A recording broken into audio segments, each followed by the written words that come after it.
हिंदी भाषा को पढ़ने, लिखने, बोलने और समझने के लिए सबसे पहले हिंदी भाषा के मूल वर्णों को सीखना और समझना बहुत आवश्यक है।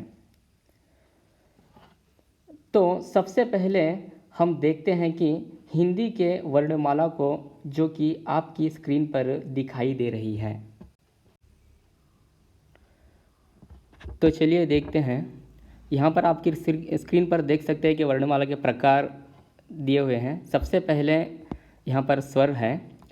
स्वर में दो प्रकार होते हैं, एक है ह्रस्व स्वर और दूसरा है दीर्घ स्वर।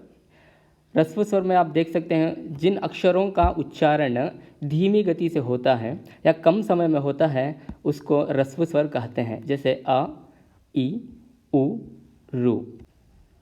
तो चलिए देखते हैं स्वर का दूसरा प्रकार दीर्घ स्वर।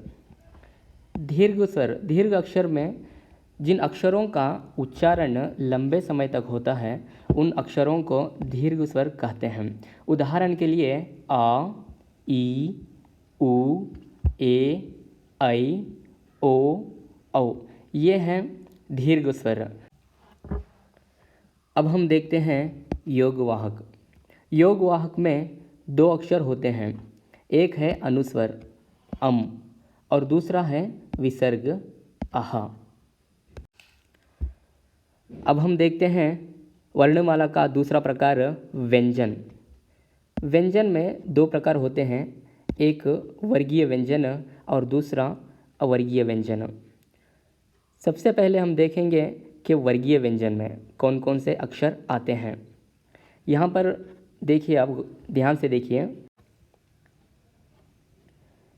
क, ख, ग, घ, ञ, च, छ, ज, झ, ञ, ट, ठ, ड, ढ, न, त, थ, द, ध, न, प, फ, ब, भ, म। अब हम देखते हैं वर्गीय व्यंजन में कितने प्रकार हैं और उनके अक्षरों का उच्चारण किस प्रकार से किया जाता है। सबसे पहले वर्गीय व्यंजन में आता है अल्प प्राण और दूसरा है महाप्राण और तीसरा है अनुनासिक। तो हम पहले देखते हैं अल्प प्राण के अक्षरों को, किस तरह से इसका उच्चारण किया जाता है। अल्प प्राण अक्षर हैं क, छ, ट, त, प, ग, ज, ड, द, ब। ये हुए अल्प प्राण अक्षर। और अब देखते हैं महाप्राण अक्षरों को। महाप्राण अक्षर, अब मैं इसका उच्चारण करने जा रहा हूँ। ख, छ, ठ, थ, फ, घ, झ, ढ, ध, भ। ये हुए महाप्राण अक्षर। अब बचे अनुनासिक अक्षर न्य, न, न, न, म। अब हम देखते हैं व्यंजन के दूसरे भाग को, जो कि अवर्गीय व्यंजन से जाना जाता है। अवर्गीय व्यंजन के अक्षर इस तरह हैं य, र, ल, व, श, श, स, ह। ये थे अवर्गीय व्यंजन। अब हम देखेंगे संयुक्ताक्षर। संयुक्ताक्षर श, त्र, न। तो ये थी हमारी हिंदी भाषा के वर्णमाला और उसके प्रकार, जो कि आप जान चुके हो। अब हम देखते हैं बाराखड़ी। हिंदी भाषा को सीखने के लिए सबसे पहले आपको ज़रूरत पड़ती है वर्णमाला की। वर्णमाला के बाद आपको सीखना पड़ेगा बाराखड़ी, जो कि वर्णमाला के स्वर अक्षरों की मात्राओं को व्यंजन अक्षरों से जोड़कर बनाया जाता है। आप स्क्रीन पर देख सकते हैं कि पहली लाइन में व्यंजन दिया गया है और दूसरी लाइन में स्वर और उनकी मात्राओं को दिया गया है और तीसरी लाइन में मिला करके बाराखड़ी बनाया गया है। तो अभी देखते हैं किस तरह से बाराखड़ी को व्यंजन और स्वर की मात्राओं को जमा करके बनाया जाता है। यहाँ पर देखिए क प्लस आ मिलकर बनता है क और इस ह्रस्व आ का कोई मात्रा नहीं होती।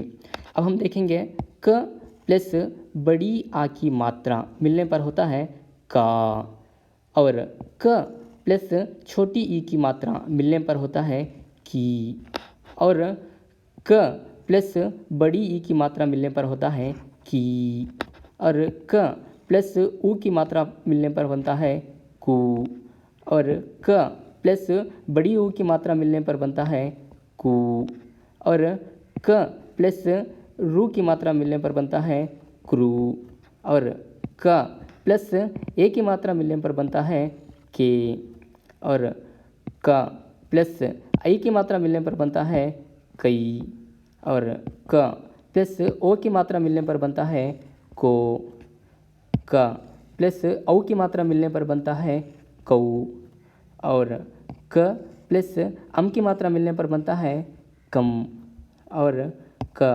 प्लस आह की मात्रा मिलने पर बनता है कह। इस तरह से आप प्रत्येक व्यंजन के अक्षरों को स्वर की मात्राएं लगाकर बाराखड़ी बना सकते हैं। यदि आपके पास एक नोटबुक है तो आप व्यंजन के प्रत्येक अक्षर को लेकर के ऐसे ही बाराखड़ी लिखें, तब आपको समझने में आसानी होगी। यहाँ पर देख सकते हो आप, यहाँ पर स्वर दिए गए हैं और स्वरों की मात्राएं भी हैं और स्वरों का प्रयोग भी किया गया है और मात्राएं लगाकर यहाँ पर शब्द बनाए गए हैं। तो सबसे पहले हम देखते हैं ह्रस्व आ। ह्रस्व आ की कोई मात्रा नहीं होती। यहाँ पर आप देख सकते हैं, यहाँ पर व्यंजन क है और प्लस ह्रस्व आ को मिलाकर क बना है और शब्द देखिए कमल और दूसरा शब्द कर, इसमें किसी भी प्रकार का मात्रा नहीं है। वैसे ही दीर्घ आ, ये है दीर्घ आ की मात्रा, सीधी लकीर। यहाँ पर देख सकते हैं व्यंजन है क प्लस दीर्घ आ यानी कि का। यहाँ पर शब्द देख सकते हैं काला कपड़ा। यहाँ पर आप दीर्घ आ की मात्रा देख सकते हैं, का के बाद एक लकीर है और ला के बाद भी एक लकीर है, ये है आ की मात्रा। इसी तरह से ई, ह्रस्व ई की मात्रा, यहाँ एक लकीर होती है और उस लकीर के ऊपर दाएं से बाएं ओर झुकी हुई और एक छोटी सी लकीर होती है, जैसे कि व्यंजन का प्लस ई, यहाँ पर ई की मात्रा को लगाई गई है, आप देख सकते हैं। इसी तरह से शब्द बना है किताब और दीर्घ ई की मात्रा, दीर्घ ई की मात्रा ये है, यहाँ पर व्यंजन है और दीर्घ ई, यहाँ पर दीर्घ ई की मात्रा लगाई गई है और दीर्घ ई की मात्रा लगाकर यहाँ पर शब्द बनाया गया है कील और कीट। उसी प्रकार से ऊ, ये है ह्रस्व ऊ की मात्रा, व्यंजन का है क प्लस ह्रस्व ऊ, यहाँ पर का को ह्रस्व ऊ की मात्रा लगाकर बनाया गया है कु। इसी प्रकार से शब्द हम देख सकते हैं कुदाल, ये है ऊ, ये है दीर्घ ऊ की मात्रा, यहाँ पर क है प्लस दीर्घ ऊ और यहाँ पर का को दीर्घ ऊ की मात्रा लगाया गया है। उसी प्रकार यहाँ पर शब्द बनता है कूप, कुल और यहाँ पर रू है, ये है रू की मात्रा। यहाँ पर व्यंजन क प्लस रू, का को यहाँ पर रू की मात्रा लगाई गई है और शब्द बना है कृष्ण कृपा। इसी तरह से ए, ये है ए की मात्रा, व्यंजन का प्लस ए, का को ए की मात्रा लगाई गई है और शब्द बना है केला केशव। ये है आई की मात्रा, व्यंजन का प्लस आई और का को आई की मात्रा लगाई गई है और शब्द बना है कैलाश। ये है ओ की मात्रा, व्यंजन का प्लस ओ इक्वल टू यहाँ पर का है, का को ओ की मात्रा लगाई गई है और शब्द बनाया है कोयल। औ की मात्रा, व्यंजन का प्लस औ, यहाँ पर का को औ की मात्रा लगाई गई है और शब्द बना है कौवा। और एक बात आप लोगों को यहाँ पर याद रखनी पड़ेगी, ध्यान रखना पड़ेगा कि यहाँ पर आप देख सकते हो का के नीचे एक छोटी सी लकीर है। यदि ये लकीर है तो आप समझ लेना कि इसमें रस्व आ जुड़ा हुआ नहीं है।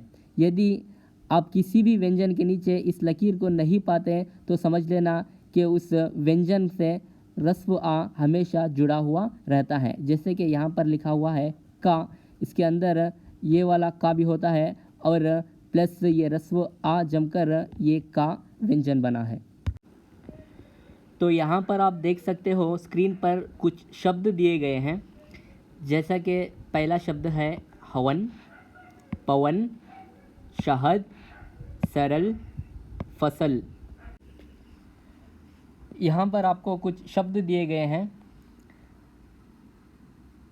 हवन, पवन, शहद, सरल, फसल।